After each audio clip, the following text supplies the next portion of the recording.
సనాతన ధర్మాన్ని త్రికరణ శుద్ధిగా ఆచరించే వ్యక్తిగా ఈ వారాహి డిక్లరేషన్ని వెంకటేశ్వరుడి పాదాల సాక్షిగా మీకు తెలియజేస్తున్నాను. ఏ మతానికి ఏ ధర్మానికి భంగం వాటిల్లినా ఒకేలా స్పందించే విధంగా లౌకికవాదాన్ని పాటించాలి.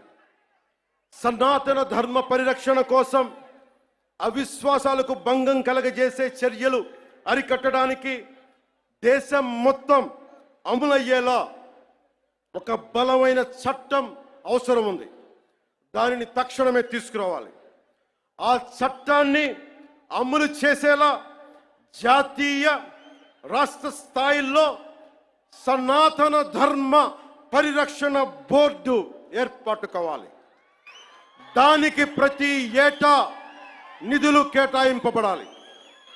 ఆలయాలలో నిత్యం జరిగే నైవేద్యాలు ప్రసాదాలలో వినియోగించే వస్తువుల స్వచ్ఛతని ధృవీకరించే విధానాన్ని తీసుకురావాలి.